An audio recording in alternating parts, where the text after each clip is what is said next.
Have you ever felt stuck in relationships that drain you, confuse you, or leave you questioning your worth? These are signs of toxic patterns, cycles that repeat until we learn to break them. Today, I'll share what toxic relationship pattern looks like, how attachment style shapes our connections, and most importantly, how you can begin changing those patterns.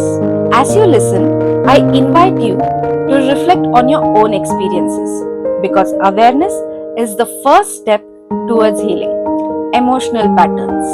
Toxic relationships often follow emotional patterns, repeated cycle of behavior that keeps us trapped.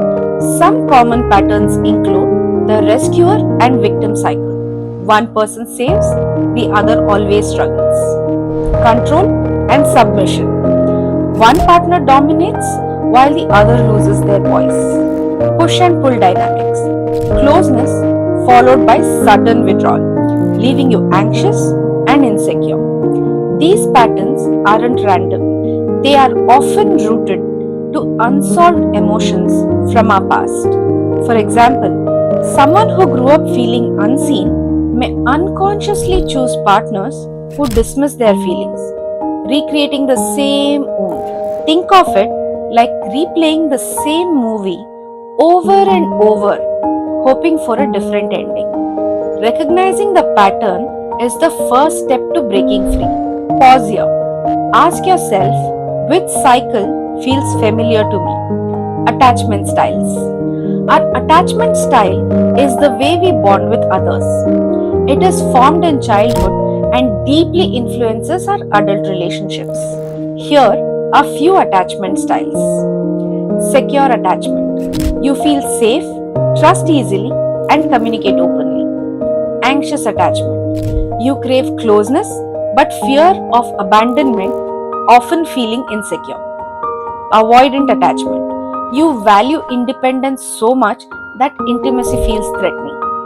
Fearful avoidant attachment. A mix of craving closeness but fearing it, leading to confusion and instability. When attachment style clashes, toxic pattern emerges.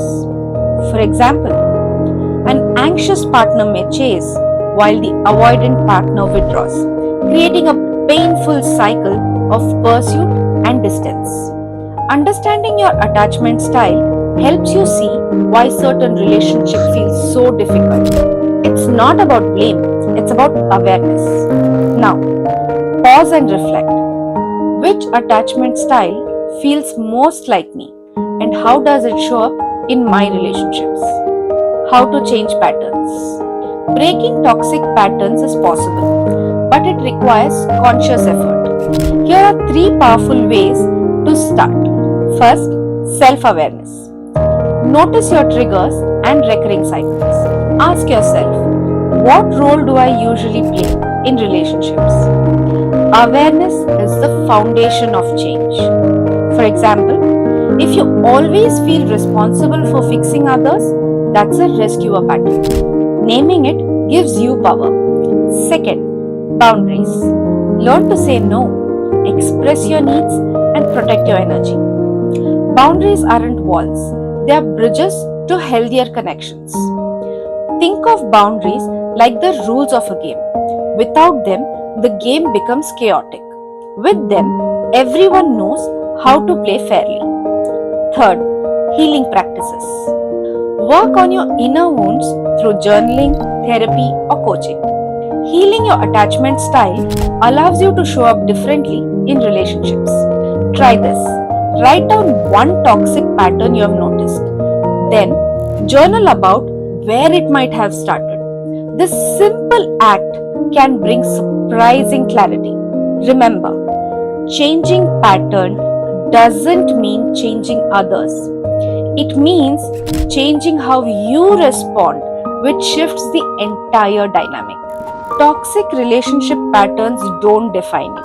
They simply reflect areas that needs healing. By understanding emotional cycles, recognizing your attachment style, and practicing new responses, you can create relationships built on respect, trust, and love. Healing takes time, but Every step you take brings you closer to healthier and more fulfilling connections.